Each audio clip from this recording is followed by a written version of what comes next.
one of the fundamental rights for which our forefathers and generation after generation of American soldiers have fought and died. To preserve, protect, and defend the Constitution means if you want to publish a church's Bill of Rights, do so from your church, not from the Lieutenant Governor's office. To preserve, protect, and defend the Constitution does not give you the right to misinterpret and mislead people regarding the origin of the 3/5 compromise. Do the job you were elected to do. Save your bully pulpit for your church. Thank you.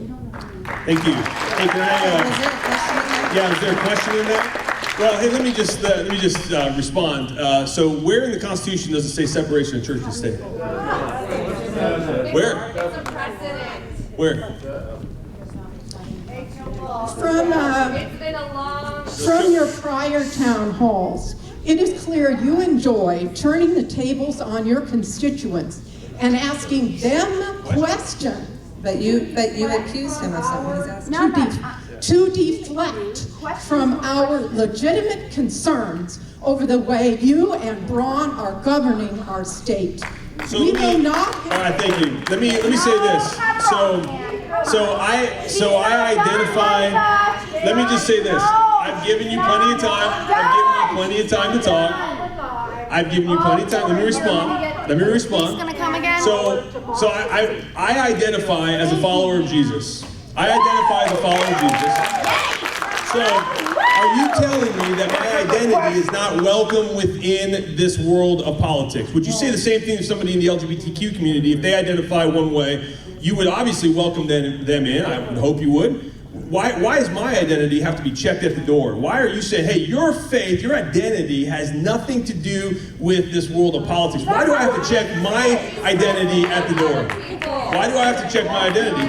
And that's where it breaks down. First of all, separation of church and state is not found in the Constitution. That separation of church and state. What was the question? What the First Amendment? First Amendment says Congress shall make no laws respecting the establishment of religion. Who's Congress? Who's Congress? Well, you're not. No, I'm not. You're right. You're right. I'm not. Congress. That's a federal government issue. All right. The states. The same guys who wrote that also had their hand in writing the state constitutions.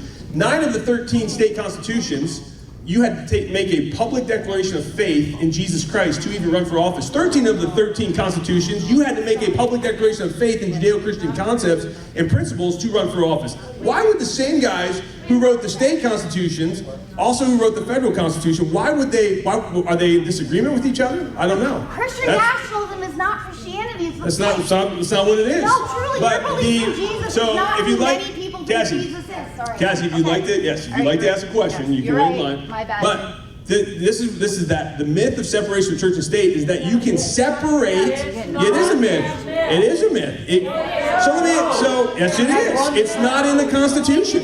You can't find it. You cannot find it. Our founders adhered to the Judeo-Christian ethic. Yes, they did. Oh my gosh, I can tell.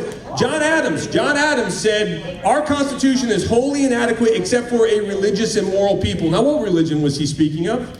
He was speaking of the Christian religion. He was a founding father. He helped craft the tide of our Constitution, the tide of our republic. So, hey, you want me to shut up and let them speak? Yes! Okay. Well, listen, I have a right to respond. So if you would like me to shut up, we can end it right now. I gave her plenty of time to ask her question. So shut up. So, man, wow, you kind of bullying, huh?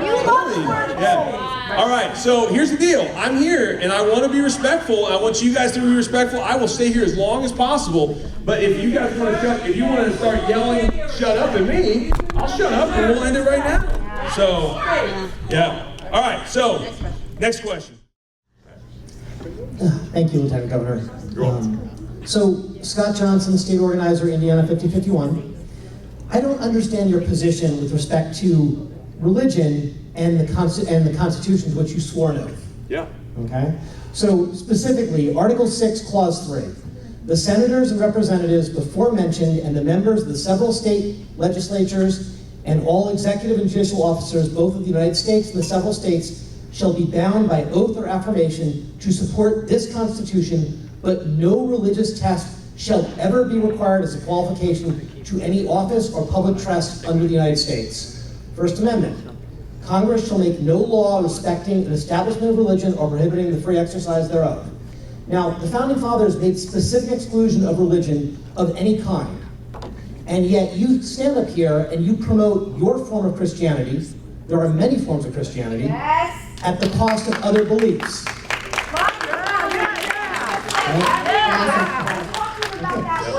He's talking to him. And the Constitution has an express position against blurring the line between church and state. Absolutely. Right? So now, open the Constitution in a web browser, do a word search. There's no reference to the Bible. There's no reference to Christianity. The Founding Fathers deliberately didn't put it in. So how can you take the position that you have with respect to the Bible? But there is in the Constitution, you're right, it doesn't mention God, but it does mention Sundays off. Why? So the founders could worship, so they could go to church and worship. And the Declaration of Independence mentions God 4 times. Does it not?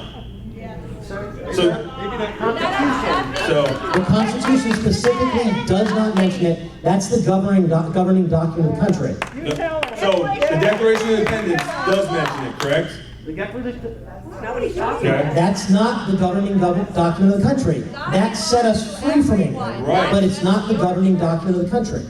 But if you're saying that, then you have no idea what the founders were doing then, because the Constitution is the Constitution is how do you secure the liberties that God has given us.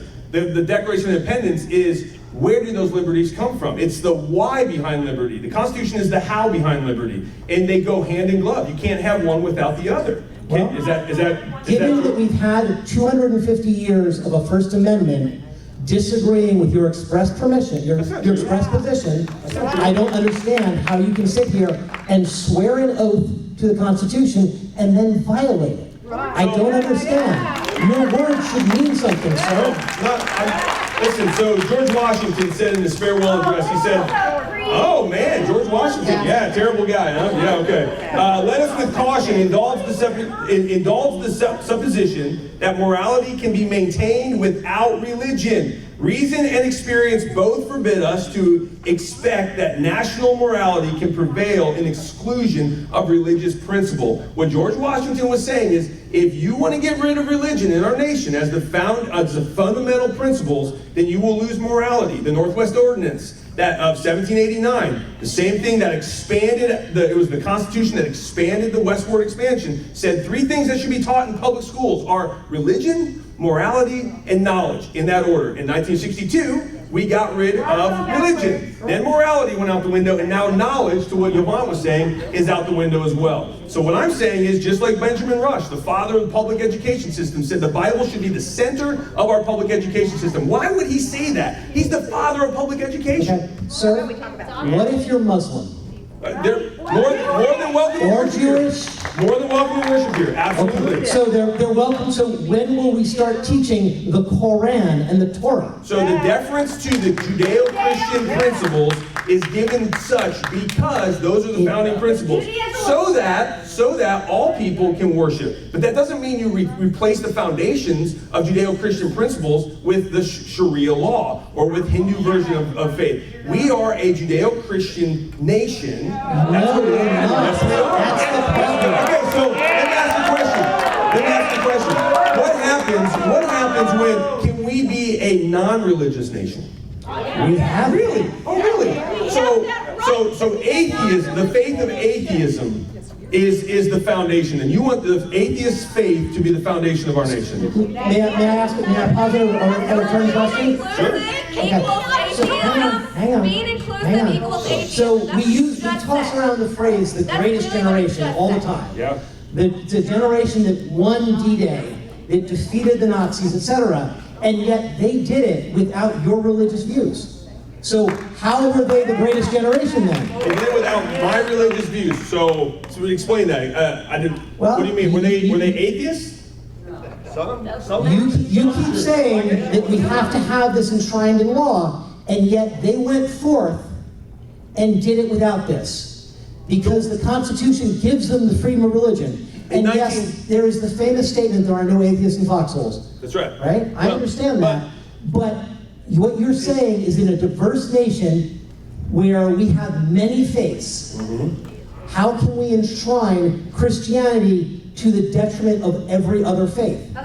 So, in 1944, was the Bible and prayer still in public schools? Why are you asking me? Because the greatest generation, that would have been their generation, correct? Cassie, you're not speaking. Oh, wait, but you said the greatest generation. I'm just saying, did we not have the Bible? Did we not have Bible reading and prayer in public schools? We did have Bible reading and prayer, but what we didn't have is enshrining it in law, which is what you're trying to do. I'm not trying to enshrine anything in law. I'm Really? saying, go back to the principles of our nation. That's all I'm saying. So, I'm trying to create a new law or a new enshrine. And by the way, who is if you go into the House chambers in Washington and you look around the entire wall, you're going to see lawgivers from ancient history. You're going to see Socrates. You'll see Plato. You'll see Montesquieu. All right, they're all side profiles. The one full profile is looking right down at the speaker's dais. Do you know who that is? no, who is it, sir? It's Moses. And when you go to the Supreme Court, you have Moses holding the Ten Commandments, the tablets of the Ten Commandments. Etched in the Washington Monument, at the very top of the Washington Monument are the words Laus Deo, which means glory to God. But, What God? but Moses was Jewish. That's right. Exactly. And yet, so what you're saying, by your logic, Absolutely. is we should all become Jewish. I'm saying, hey, you do know that Yeshua is the one that I worship, correct? You do know that? I do. Okay, all right. I don't have any problems with Judeo-Christian principles. Okay, but okay. Now, okay, and so should we not have the Ten Commandments on the school? If that's We should not have the Ten Commandments in school. It's We should Jewish. absolutely not have them. And then you wonder why there's stealing and there's lying and there's murder and